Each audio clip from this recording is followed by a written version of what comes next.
And it says we're live. Hello, our friends. How are you doing? For those of you who are watching this later, I usually like to try to kill just a couple of minutes at the very beginning because some people have to watch some advertisements in order to start watching and so on and so forth. So it is Sunday afternoon. It is Sunday afternoon, July 4th at 6 p.m. Central Time, and we are here. We are here doing our live stream on COPPERHEAD Road Homestead, and you saw the title and the thumbnail about bartering, and we'll talk about that here in just 1 minute. And if you're watching if you're able to see the live chat, I'm not sure how you can do that afterward, but there's kind of a bidding war going on. Conrad Homestead said they'd give me $5 for it. Then Teen Homesteader in California, he said he'd give me $7 for it. And then Red Collie, he's someone that's pretty local over here. He said $10, and then he changed his mind to $12.50. But that's his final offer. So that's pretty interesting. I'm pretty happy about a bidding war. I like when people fight over things. I want a little bit of fussing and fighting going on. That's the way the world works. The way things go. So those of you who are here, if you haven't already, and those of you who are watching later, if you'll hit that thumbs up button, that really helps us out in the algorithm, because YouTube sees that thumbs up and they see comments and stuff like that. So Paul Conrad, I watch his, Paul and V, I watch their live stream on Sundays at 4 o'clock, and I help moderate it just a bit.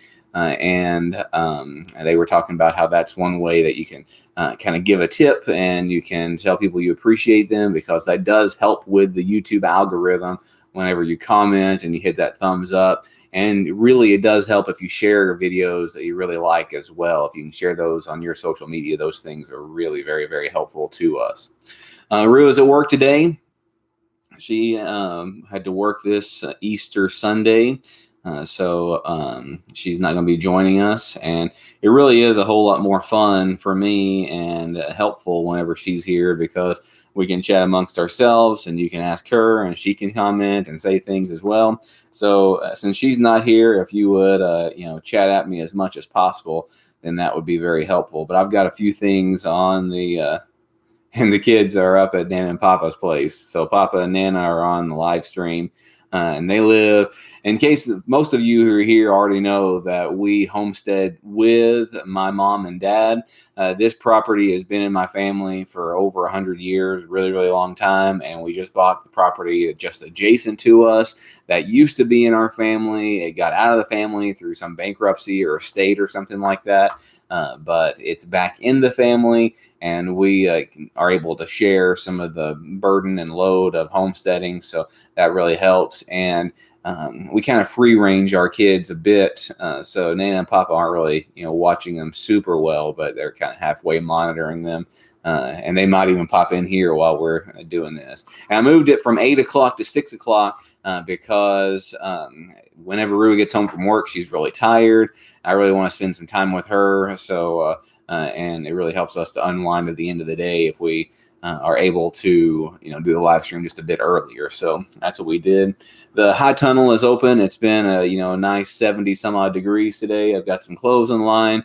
I left it open because I was going to close it a few minutes ago after Paul and V's at Conrad Homestead's live stream, but I ended up leaving it open because it might get just a bit warm in there. So as soon as this live stream is over, then I'm going to go out there and shut that up and maybe call the kids up here. By that time, Marua probably will be almost done with work. She usually gets off about 6:45, 6:50, 7 o'clock. Sometimes it's a bit later, and then she'll be home a little after that. But they're all gone on the golf cart. So Dan and Papa, we bought this Kubota RTV X1140, which I love. I need to do another review of it. It's really super helpful and handy. We moved some gravel with it not too long ago, and that's really, really very pleasant and amazing, and really a good tool to have. And all of us can fit on it. Me and the 4 kids and the one on the way. We can all fit on it especially if we kind of cram on there. Their butts are kind of small. But after we got that, Nan and Papa had been talking about it for a while, but they bought a golf cart, and that thing's stealthy. It's an electric golf cart, battery operated golf cart. So it's much quieter than the diesel engine on the RTV X1140. But they've got that up there, and they're kind of teaching the kids a little bit how to, drive and go and stuff like that on there. But anyway, let's see, what was I going to say? Anything else kind of introductory? I've been trying to do some stuff with the chickens here recently. I've gotten a bunch of compost out of there, and I've been going around. I've got 2 lawnmowers. You saw the video recently that I got the push mower that's got a bag on the back of it. And I've been using that quite as much here recently, but I'm going to use it much more, especially for kind of the in-between around the trees and stuff like that. And then maybe between the rows, whenever I get the rows all laid out. We're going to put the tiller on the tractor pretty soon, and then put that black plastic down, and then keep the rows about 20, 21, 22 inches apart, so then I can just mow right down the middle of the rows. So that'll be really handy because there's definitely going to be weeds in there. And anyway, but I've been using the larger lawnmower that's got 3 bags on the back. It's a riding lawnmower, so I can get a whole lot more much faster that way. And I've been trying to get compost out and put new leaves and stuff like that in there as well. So we did that, and I butchered a couple. Did I butcher 2, or did I just butcher 1? I think I just butchered 1 rabbit the other day. It was earlier, or it was last week, I guess. Today's the first day of the week. I butchered 1 rabbit, and I told the kids that was the Easter bunny, so not to expect any Easter treats. But they didn't believe me, and they got some Easter treats anyway because their mama likes to spoil them in that way. And I sold 3 rabbits earlier in the week as well, or last week. A friend stopped by, and I showed him the rabbits, and he said he wanted to buy some, 2 does and a buck. So I sold him 2 does and a buck. So he had a breeding trio there, and so. Every time I've cooked a rabbit so far, Red, I know you've gotten rabbits before, but I've not done a very good job. It seems like it's tough every time. I don't know what I'm doing wrong exactly, but I'm going to keep on experimenting. So the first time I put it on the grill and I put it really hot, tried to cook it as fast as I could, really hot. But the next time I cooked it in the oven at 300 degrees, and I read online that about 350 or so is the sweet spot for those. I think I put it at 300 degrees, but it still seemed pretty tough to me. I don't know. I don't know what it was. It tasted good. But it just seemed a little tough and hard to get off the bone. I think the next time I'm going to try it, I'm going to try cooking it in the Instant Pot, and maybe it'll kind of just fall off the bone. So if anybody's got any rabbit cooking tips, then I would certainly appreciate that. I really don't want to have to butcher individual parts first. It seems a whole lot easier to cook the whole thing, low and slow. So should I not try cooking it in the Instant Pot? In the Instant Pot, it would be hot and fast, but it would be under pressure. So maybe the pressure would counteract the heat and the speed of it. But I read low and slow, but I don't. I've not had very much success with it yet. Anyway. I want to talk to you about a couple of things. First off, I just got this truck, and I think the barter is, really amazing. There was a guy on Facebook Marketplace he had a different truck actually that he wanted to trade for an ATV. And I had this old, Yamaha Grizzly. It was a 350. It's a 4-wheel drive, but I didn't. The pressure is good. Okay, for the rabbit, that's great. Anyway, it seemed like it had some problems a few times, and I just got back from the shop. And by the time I got it back from the shop, I'd already bought this Kubota RTV X1140, which was much better for us. So I wanted to get rid of it. I wasn't using it. It wasn't really very useful to me. But this truck out here will be, because we've only got 1 truck on the homestead. Nana and Papa have a couple of trucks. It seems like I think both of them have a few problems. And Rua takes the other truck whenever she goes to work. So this will be really handy to have whenever she's gone at work. And, I need a truck if I need something to, move something, or, don't really want to. It's got a bigger bed than the Nissan Frontier that she drives as well. Her Nissan Frontier is kind of small. This has got a, long bed, and, it'll do a whole lot better. I was able to get the ATV whenever he came to pick up the ATV. Let me look at the truck. We just loaded it back in the back of the truck, and I drove him home in it. So it was easy. It fit the ATV just perfectly. So I really like that I was able to do that, just barter that, because I wasn't using the ATV. In fact, I was kind of sick of looking at it. Didn't even want to have it here because sometimes where it can be valuable to have things that anything. Wish everyone go back to bartending. Where it can be valuable to have things. That on the homestead that you might use eventually, sometimes things just degrade and go down and down and down, and the engine on this would have went downhill, and I wasn't using it, and so on and so forth. So I'd rather get what I could out of it now, and we will use this truck. I won't use it tons because I don't really leave the homestead very often, but I will be using it, and Nan and Papa can use it as well. So that'll be really nice to have. There's also a few other things that I want to tell you. Teen Homesteader, you're still here. Jimmy, I'm glad you're here. You were asking where we were in Western Kentucky. Where are you, Jimmy? I know where everybody else is. Conrad Homestead is here in Western Kentucky as well. They're near Bowling Green. Teen Homesteader, are you in Fresno? I know you're in California somewhere. And Red is in our area, and Nana and Papa are just up the hill, so they're really close. So if you want to tell me where you're at, that'd be great, Jimmy. And North Carolina, all right. Lincolnton, North Carolina. Interesting. Glad you're here. How's the weather over in North Carolina? So I wanted to share with you a couple of things, and I'm going to try showing you my screen again. Last time I did this, it messed up, but I kind of messed with it just a little bit before I started the live stream to show you. So, yeah, Fresno Foothills. Great. My friend who lives next door in the tiny house, he's from Coulterville.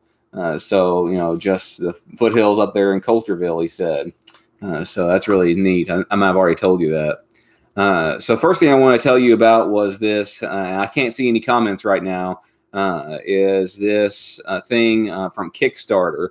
I don't know if you know anything about Permies, and Paul Wheaton and stuff like that. They are trying to make this book that connects industrious people with landowners. You can see that there. And they're doing this Kickstarter, and they've already got it. And that's great. I think that's a wonderful thing. I don't need that at all. But what is cool about this is that whenever you support it, I'm not sure if you get all these things because it says now through Sunday, April 4th, 2 p.m. Mountain Time. You might still get it. You might not. So there's a lot of cool things here if you get those things, and you very well might. All sorts of these resources that are worth, a lot, and if you had to pay for them, they'd be worth a lot. But if you donate $65 or more, I think they said, then you get these other things. Here's what they wanted it for. Here's a table of contents of that. I'm scrolling down so you can see these things, and they've already reached all these stretch goals. So this Sepp Holzer movie, Desert of Paradise. So you click on it, and it'll tell you how much this would cost you. If you wanted to buy this, access to this, it would cost $9.50. And then this Make a Natural Swimming Pool, this Wood Gasifier Builder's Bible ebook. So the reason I'm supporting it is mainly for those things. I've read about this guy before. I've watched a few videos about him, and I've kind of wanted the book, but I've never bought it. This Mike Oler's $50 and Up Underground House ebook. It's really cool because he's got a few videos on here that you can look at some of these houses that he's built that cost him only $50. That he's just built with his own hands and stuff like that, which is really cool. And if you buy this book from them, it costs you $10. I'm not going to do the 6 tickets, but this is one of the things that I wanted as well. All the video from Permaculture Voices 1, 2, and 3. So it's got all this stuff, Greg Judy, and it's got the list of the speakers here and what they're going to talk about. Paul Wheaton and the wood stoves and the rocket mass heater. Jack Spirko, Conrad Homestead. We were talking about him earlier, building a profitable permaculture business. It goes on, Michael Gold, Chestnut, anyway, it's got all these things. Learning for Life. I don't know what spin farming is. This Reinventing Fast Food, Conceptual Illustration for Permaculture. Steven Sokoviak, he's a really cool guy. I like his permaculture orchard up in and near, I think he's in Quebec. Anyway, you scroll down and you look at all these different things. And if you wanted to buy this, this Permaculture Voices 1, 2, and 3, all 117 hours of video, it costs you $99. So I wanted that. And then there's other things. This Tony Wrench's Simple Roundhouse Manual, this Lee Tate's 5 Acres and a Dream, the book, ebook, and they're at 53,000 now. And I imagine they'll reach this stretch goal as well. The next one is this Green Planet Films, Abundance on Dry Land. So I don't know for sure if you get, because it might be too late. I don't know, because it said until 2 o'clock today. I'm not sure you get all of these up here, but you definitely do get these other things. So it might be worth it for you to invest in that. I'm going to go back and check out the comments. Okay, yes. Hey, Silly Pet Farm, glad you're here. Glad you're here. Let's see. Hey, Swafford Homestead, Brett and Cindy, glad you're here as well. The weather in North Carolina, lots of rain, but good. Dry for the next few days. Good. Okay, so y'all just chatting amongst yourselves now. Look, I'm right here. You could talk to me if you want to. But anyway, that Kickstarter, I went ahead and supported it because... again, not because I so much believe in that. I think that's a great thing, that Skip, connecting industrious landowners and so on and so forth. I think that's a good thing, and I think that's a noble goal, because what they're saying is that old homesteaders, old farmers, and stuff like that, they have all this property, they have all this stuff, but they don't have anybody to leave it to. Their family doesn't want to do anything with it. And they want it to stay farmland. They want it to be farming still, homesteading. So a lot of young people can't afford homesteads of their own. So this connects those two. They're trying to figure out a way to connect those two people, or those two groups of people. And, so that way the young generation can, get land and get work, work on a homestead, get the experience. The older generation can stay there, and they can, and they can have help on the farm, basically, and they can work it out together where, that's a really cool thing. But the main reason I'm supporting it is for all those things. So I've not done anything like that before. Have any of you ever supported a Kickstarter? I've not done anything like that before, but I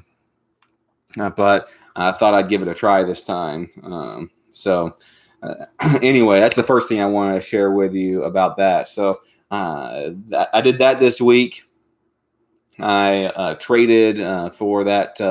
Hey, Pete, I'm glad you're here. I didn't say hi to you a moment ago. I think we were talking about you and Conrad Homestead's live stream a few minutes ago, how you show up sometimes, and how you were at the Heartland Homesteader picnic, and so was the Swafford Homestead. They were Brett and Cindy back then. Red Collie, I think you asked about that. You ought to go to that. That's September 11th, I think it is. It's really cool. It's over in Grand River, so it's pretty close to you as well.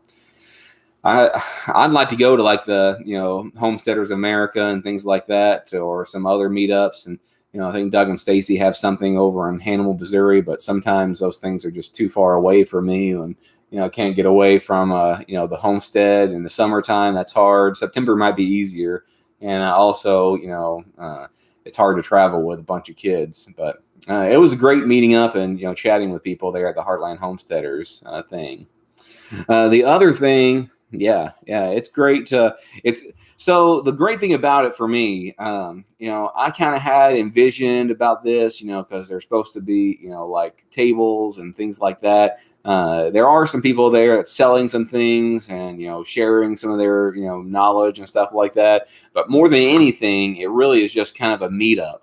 It's where people who homestead, people who have YouTube channels and stuff like that, small homesteads, I think the year before last, they weren't here this last year, but the Stivers Homestead, they've kind of grown a pretty, good size here recently, and they're here in Kentucky as well. They were here a couple years ago, but they weren't here last year, and I haven't met them yet. They seem like nice people, down to earth and stuff. But the other thing I was thinking about, let me put you on this shared screen again. Sorry about that. is this. I was thinking about buying this right here. It's kind of expensive. Do any of you all know anything about everything attachments?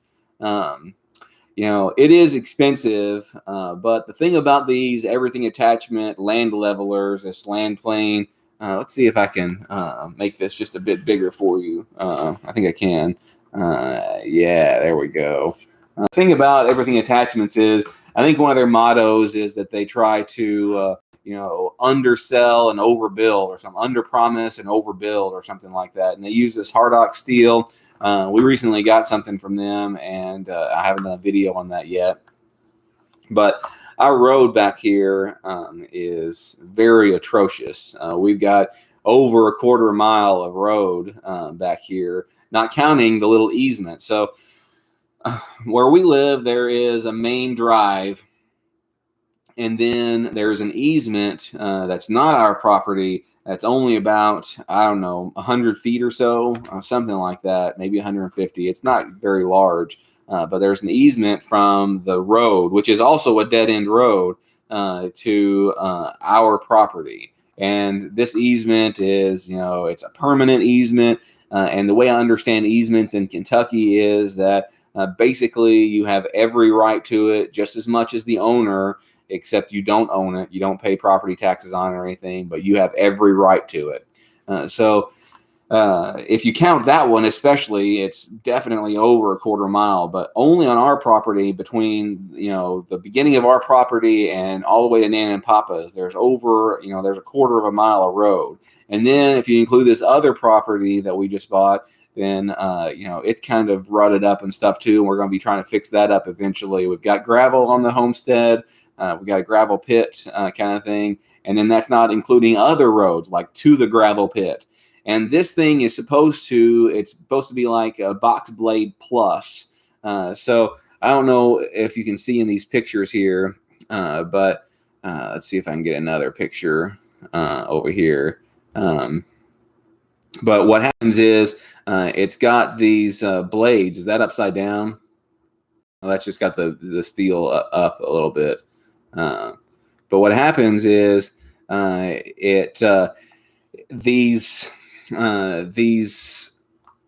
rippers the scarifier shanks will kind of tear up the ground just a little bit, and it'll pull that stuff up, and then these other things will level it up. But you can also use it on soil. So we've rutted up some areas over here pretty bad. When we had the dozer over here next to the high tunnel, we made a mess of it. We've rutted up some other areas. So this would be really great. Now the problem with it is that they recommended this, this 6-foot one, a 72-inch one, I think, and the 72-inch one is like $2,200. Do you see that? So I've emailed them asking about this 84-inch one. But the thing is, even though it's a lot of money, it'll last forever. The way they describe it, and they've got really great reviews. They've got a huge community. Everyone in the implement community, attachment community, says that everything attachments are really great stuff. They think they're overpriced. Some of them do. I think it was Messick's. They have a Kubota dealership somewhere, and they've got lots of YouTube videos about their Kubota stuff. They said that they're great attachments, but they're a bit overpriced. But that may be so in some ways, but they've got great customer service, and they're trying really hard. And they've, the very fact that they've got this huge backlog, it's like, you have to wait maybe 12 weeks for something. It kind of shows that people like it and they're worth it. Otherwise, people wouldn't be buying them. But I'm thinking about buying that. I don't know for sure. Again, it's a lot of money. So let's see. I met them last year. Happy Easter. Oh, nobody's saying anything. Y'all don't have any comments about this stuff? Sheesh. I was talking there for, 5-10 minutes. No, probably not 10 minutes. Maybe 5 minutes about that, and nobody said a word about it. That's okay. Y'all can be quiet. So I preached full time when I lived in California, and you're listening to me. That's what happens. So I remember, I've done this many times. I don't preach as much now. I only preach every other Sunday, and I don't do a whole lot of extra Bible classes. Swafford Homestead, we were listening. But I was asking questions, and nobody was answering me. But I would preach and I would teach and I would ask questions and I would do putting them to sleep. Probably Easter Sunday, everybody probably just had their food and they're just sitting there, but that's okay. People, I used to get upset about people falling asleep when I preached, but then, I heard about a guy who, when he was preaching, he himself fell asleep. So, you don't fuss about it. Hey, Glenn, how's things going? How'd the garden down there? Hey, I want to tell you, last week I said something about that banana tree that I think I might have killed it, but there's some green shoots coming out now at the very top of it. So that's really cool. I hadn't given up completely. I had kind of given up, but I didn't give up completely. I was still watering it and watching it. I didn't rip it out of the ground, but it looks like it's coming up now. So that's really cool. I'm very, very pleased about that, Glenn, on that thing. But anyway, I'd like that land leveler. Rua said if I wanted it that I could order it, but Papa said he don't think that we need it. But I think that would be really handy to have if we had it. All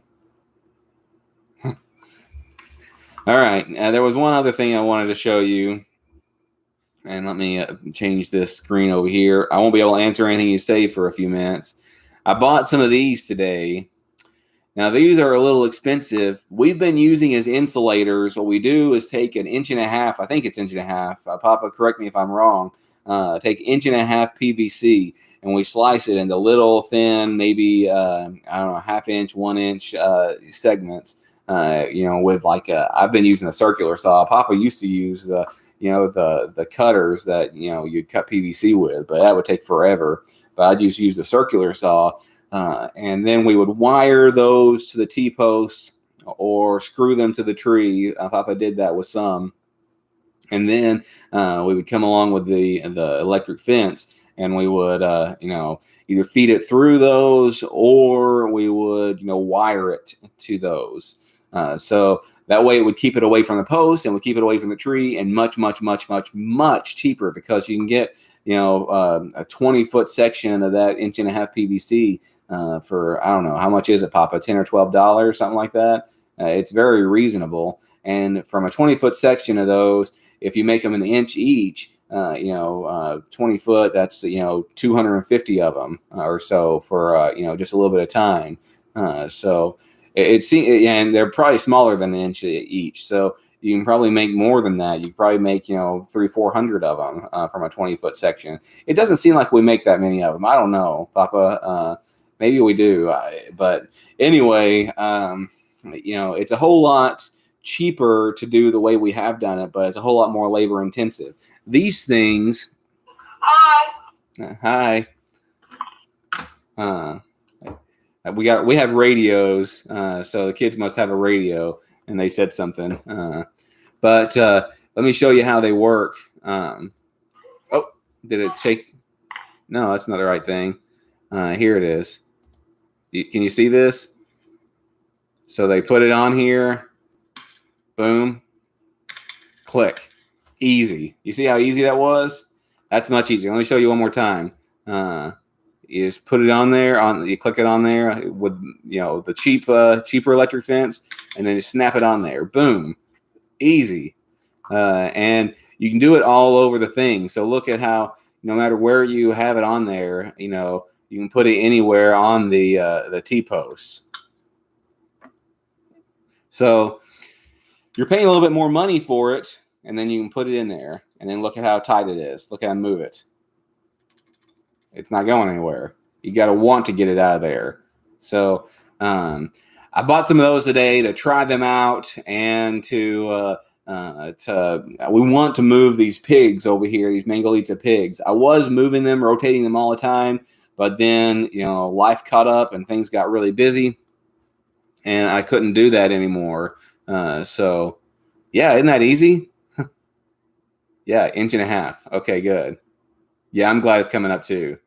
Never used anything that fancy. A heavy made simple box blade does a lot of work. Yeah, Papa wants to buy a box blade instead, but I've seen used box blades on Amazon, on Facebook Marketplace locally, And the cheapest one I saw, which I don't think was 72 inches wide, was like $450. $550. I'm not sure how much they are new, but this other thing, which can be used for a whole lot more and do a lot better, you want to borrow one. Well, I still don't think it'd do quite as good of a job. You said you wanted to buy one, and it's going to be annoying to have to go get it every time that we want it. If we borrow one, and these things will last forever. It's not like they're going to rust out. They're really thick. They overbuild them. But anyway, I want to move these Mangalitsa pigs into the cow pasture because there's so much stuff that's coming down from the trees. So many hickory trees in there. So a lot of hickory nuts. They'll eat those and they'll forage. They might even dig through the cow's poop a little bit to get stuff that the cows left in there. But we haven't had a chance to. And these things, these lockjaws, electric fence insulators will help us. Okay. No, it won't last forever. You're right. Jimmy Gibson, have nothing to do with what you're talking about, but have you ever tried Master Blend fertilizer? I have not tried Master Blend fertilizer. What we're trying to do here, Jimmy, is try as much as we can to make this closed loop. So what I want to do is I want to, start. I've got the rabbit chicken compost carport over here, and the rabbits drop their manure and their urine, and the chickens scratch it and drop their manure. And then, I've been, like I talked about at the very beginning, I've been going around getting leaves and stuff like that and putting in there. It's taken some fuel in order for us to do that. And right now it's taken some food that we're having to purchase off the homestead. But ultimately, I'd like to be able to get our own food. And if it comes down to it, excuse me, if it comes down to it, then we can just rake things up or use a scythe or something like that. But since we can, we have access to fuel, then, I can sell something and buy fuel. So, I can barter or something like that for that. Red, you're going to give me $15. I thought you said $12.50 was your last bid. It's funny. Anyway, that's what's going on here. Carolina, I hear you. Don't get on the radio while Daniel's on the computer. Okay. Hey kids, we're still doing our live stream, so y'all just go ahead and play. And if you need anything, let us know, but don't just play on there, okay? Okay. All right. It's on our radar. Yeah, so ultimately, we'd like to, have as much of a closed system as we can, but right now, we can't. 15 and 1. Oh man, you people. I feel pretty good about this truck because, again, Papa said that the ATV might have been worth a bit more, and it may have been as far as just a cash value, but as far as a usage value, I'm going to get far more usage out of this. And so I'm really excited about that. Do y'all have any questions? Anything that's going on for you? Anything that y'all want to discuss before we get off here? I know Jimmy asked about that Master Blend fertilizer. I don't know much about that. If anybody else does, you sure can, pipe in a little bit. Oh yeah. So we bought some of these. They're Bofang radios. They're pretty economical. We bought some of these a few years ago, and we used them for a while, but then we, didn't, and, kind of lost track of them and kind of thing. We just stopped doing it. Me and Papa still had theirs, but we just kind of stopped doing it. Then a subscriber sent some to the kids. So that was really nice. We really appreciated that. The only problem with those were that they took AA batteries. So I had to, $10 each is what these cost, something like that. And they came with a charger as well. But the new ones had to take AA batteries, and I was constantly changing those out. But yeah, it's great. And Papa reprogrammed these, And he's also signed up for us. Is it through the FCC or something like that, Papa? I don't know. That we can put up a repeater. Right now they have like a mile or so radius range because we kind of have up and down, have hollers and stuff here. It's not bad hollers, but it's not just flat land. It's not just plains or anything like that. But Papa's going to put up a repeater, and then when the repeater goes on, and we use that, and I'm not really sure about that. Papa's a amateur, amateur radio operator, a ham radio operator. He knows much more about that stuff. He likes to tinker with things like that. That's not ever been my thing, tinkering with that kind of stuff. But he's going to put up a repeater, and then we'll have like a 5-mile range. And the kids don't always carry one, but I guess they've got one now. And but when they do carry one, then they want to play on it. And that's the problem, that they want to play on it. But Nana has one all the time. When she's outside, Papa has one. And I try to carry mine. I carry mine about 80% of the time. I forget sometimes, but I can carry it right here in my bibs most of the time, just like that. So if Papa needs me, if I need him, whatever else, then we can just use the radios, and it's very, very handy to have and to use that way. But I traded. I'm not sure what year it was. I traded a Yamaha Grizzly 350 ATV for this '89 Chevy 1500 Silverado or something like that. It's got a lot of miles on it. But it drives well, doesn't smoke, doesn't use oil. I think just a year or 2-3 years ago, they put a new transmission in it, or so he said. And, he said it was a heavy duty transmission. He seemed like he was an honest guy. Maybe, he's swindling me. I don't know, but I'm pretty pleased with it. I haven't drove it around much, but it's going to be a whole lot more useful on the homestead than that ATV was, since we have this Kubota RTV X1140. Yeah, I feel pretty good about it. And it's the picture in the thumbnail. I thought about doing a video about it, but I don't know if I will. I might talk about barter again sometime and mention that we did that. But yeah, that's what we were starting to talk about. I was trying to figure out what we talk about.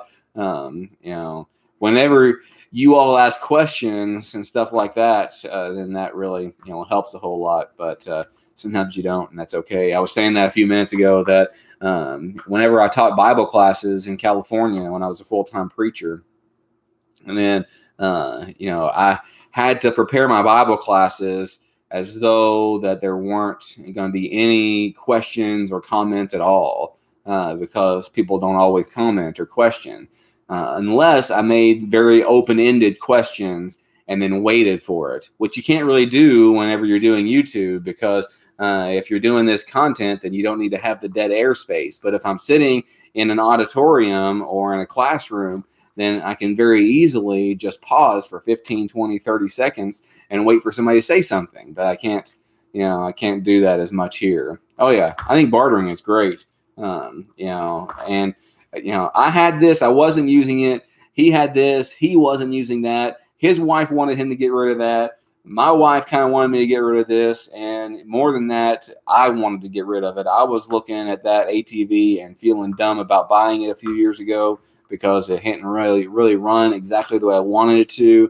And, I didn't like it. I didn't like seeing it, especially after I bought this Kubota RTV X1140, because I use it. I love it.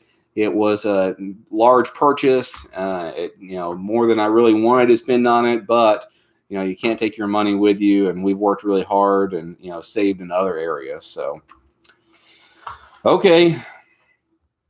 Oh yeah, Pete, you know it. You must be a married man, or you must have had a wife at some point, or still have one. I don't know, but happy wife, happy life is faux show. You got to do what you can to keep him happy. What's happening, Maya? I'm in a live stream. My necklace broke. Your necklace broke? This was Mom's necklace. She's had this for years, and you broke it? No, I broke on the trampoline and I didn't break it. What a bad girl. Tell everybody how bad of a girl you are. I'm not bad. You're real bad. No.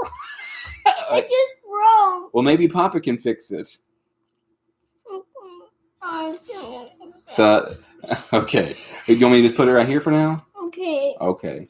It's okay, dear. It's all right. The next time if Papa's here, can you ask him to fix it? Okay, I'll try to ask him to fix it next time, okay?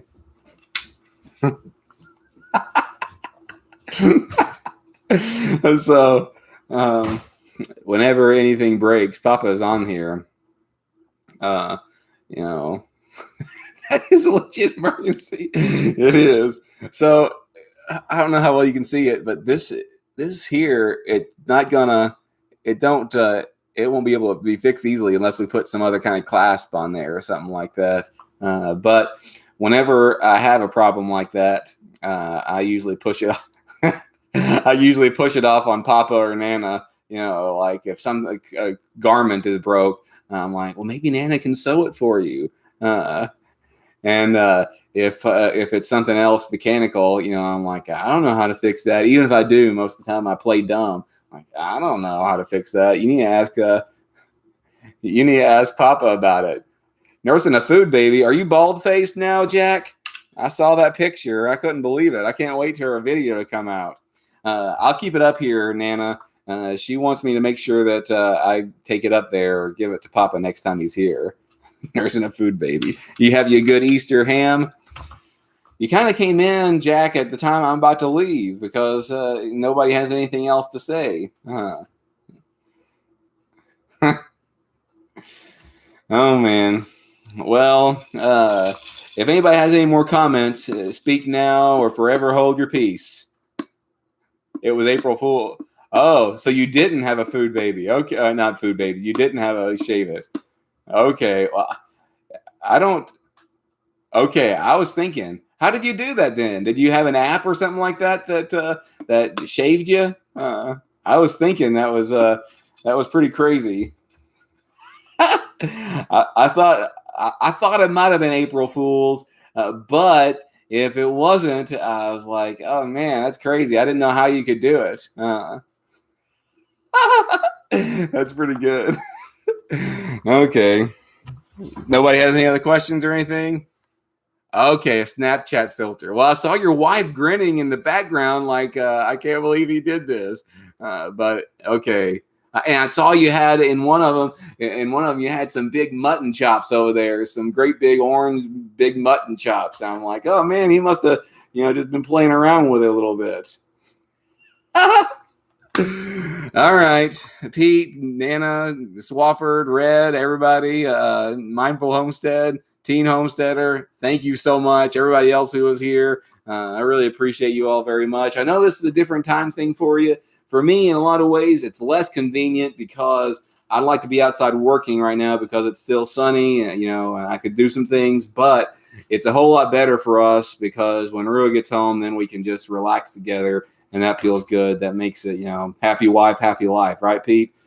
So we can do that and that feels a lot better. So, you kind of have to unwind and have those kind of things in your marriage and, relationships. So anyway, love you guys. Really appreciate you. I'm signing off. See you next time. Bye.